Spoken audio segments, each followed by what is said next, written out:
حضرت داود علیه السلام دی چې کله سپینګیری شو کمزوری شو د ده یو کم سل بچو د داود علیه د داود علیه السلام نو الله تعالی ورته وفرمیل چې د خپلو بچیانو کې یو خلیفه مقرر کړه د ځان معاون د ځان معاون چې ته وفات شي او هغه بادشاه شي اوس بادشاه خو یوي او بچي یو کم سلو او هر بچي د تمنا و چې زه دې د پلار په ګدۍ کښېنم انتخاب مشکل و انتخاب مشکل داود علیه السلام پوه شو چې دا مسله به څنګه حل کېږي نو الله جل جلاله ته سوال وکړ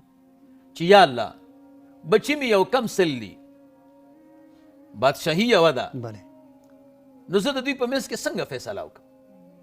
الله پاک ورته 9 خبرې راولېږلې ورته وی داوده د خپلو بچیانو نه به دغه 9 سوالونه وکړي چې چا درته صحیح جواب درکړ بس هغه بادشاه که سیرت صاحب خبرې ډېرې قیمتي دي بله داود علیه السلام بچیان راغونډ کړه سلیمان علیه السلام د داود علیه السلام د ټولو نه کشر بچی او آخري مجلس کې کېناست داود علیه السلام وفرمیل بچیانو تاسو یو کم سل یئ او د بادشاهۍ چوکۍ یوه ده او زه پوهېږم چې هر یو له تاسو نه دا ارمان کوي او دی تمنا ده چې زه په دې چوکۍ کښېنم بله خو نشي کېدلی د الله تعالی د طرف نه دا مهر شده خط راغلی او په دې کې 9 سواله دي او دا 9 سوالونه چې چا حل کړو هغه به بادشاه کېږي ورته وی پلاره وایه ویلې بچیانو یو سوال مې دا دی هغه کم شی دی چې انسان ته د ټولو نه نږدې دی دویم سوال دا دی بله هغه کم شی دی چې انسان ته د ټولو نه لرې دی دریم سوال دا دی هغه کم شی دی چې انسان ته د ټولو نه محبوب دی بله څلورم سوال دا دی هغه کم شی دی چې انسان ته د ټولو نه ناخوښ دی پنځم سوال دا دی هغه کم شی دی چې د هغې د آخر صفت کېږي شپږم سوال دا دی بله هغه کم شی دی چې د هغې د عاقبت ضم بیانېږي اووم سوال دا دی هغه کم 2 شیان دي چې د کله نه الله دنیا پیدا کړې ده دی ورسره پیدا کړې ده او قیامته پورې په دې کې تغییر نه دی راغلی په دې 2 شیانو په دې 2 شیانو کې اتم سوال دا دی هغه کم 2 شیان دي چې د یو بل سره رنگ بدل دی نهم سوال دا دی هغه کم 2 شیان دي چې د یو بل سره ضد دي نه جمع کېږي بچیان یې ټول ناجواب شو ورته وی پلار دا موږ ته نه راځي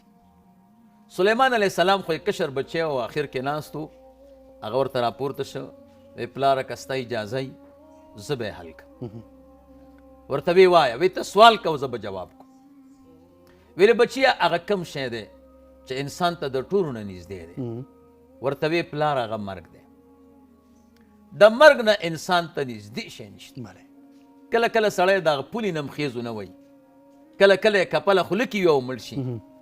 ورته وی صدقته یا بنیه بچیه یقینا رښتیا دي وي بله چې مرګ د هر څه نه نږدې دی ورته وی بچیه دویم سوال دا دی هغه کم شی دی چې انسان ته د ټولو نه لرې دی ورته وی دا هغه قریب او هغه خپل دی چې مړ شي او ښخې کړي بله که ستا یو بچی په شام کې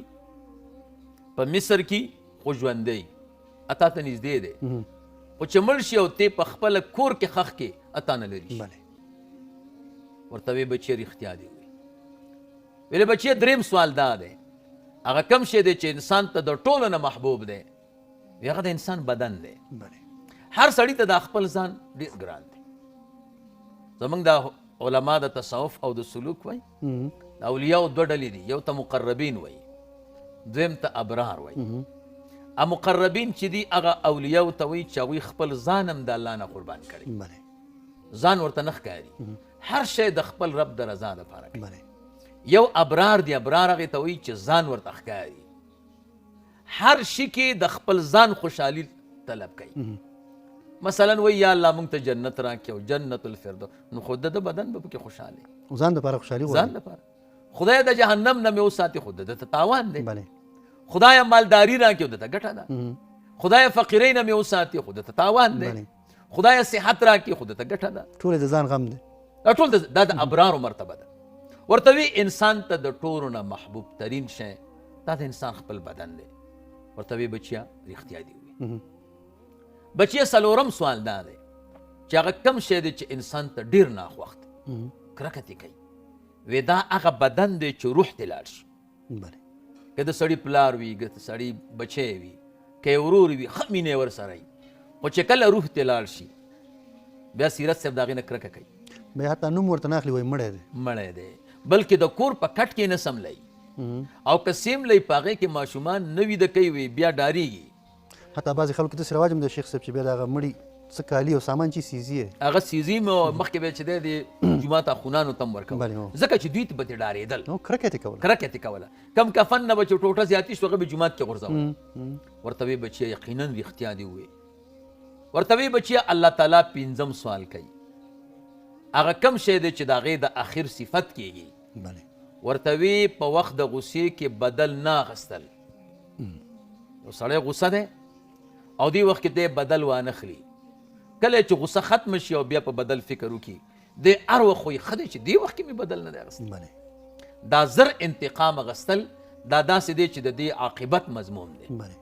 دا ممدوح دی چې زر انتقام دی واغسته نو مضموم دی او چې واده نه غسته نو دا ممدوح دی. وایي شپږم سوال دا دی هغه کم شی دی چې د هغې د اخر بدي بیانېږي. ورته وی په وخت د غصې کې بدل اخیستل. سړی بیا ډېر خپایي. د فکر دې کړی مونږ او تاسو څوک راته وایي د ورور د جنګ دی یا د بچي د جنګ دی کور ته منډه کوو چې د ټولو نه غټه وسله هغه راخلي. پوښتنه دې نه کوي. یعنې که کور کې ټانګ ولاړي نو څوک ماشینه نه راخلي. بله همداسې ده. که ماشینه کور کې نو توپک د کوتک نه راخلي. فکر نه کوو خو بیا وروسته پېښ پیمانې. بله ورته وی بچیه بالکل دې رښتیا ووایي. وی بچیه الله تعالی وم سوال کوي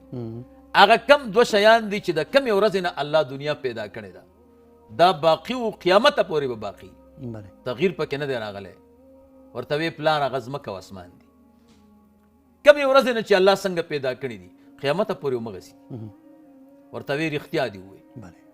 وی اتم سوال دا دی هغه کم دوه شیان دي چې د یو بل سره رنګ بدل دی. ورته وی شپه ورځ شپه توره ده ورځ رڼا ده سپینه ده. ورته وی رښتیا دي ووایي. وی نهم سوال دا دی هغه کم دوه شیان دي چې د یو بل سره ضدین دي نه جمع کېږي. ورته وی پلاره هغه مرګ او ژوند دی. مرګ او ژوند د یو بل سره نه جمع کېږي. بس داود علیه السلام ورته راپورته شو په چوکۍ کېنو. ورته وی تا د الله تعالی د نهو خبرو جواب وکړه بس ته د دې بادشاهي قابل.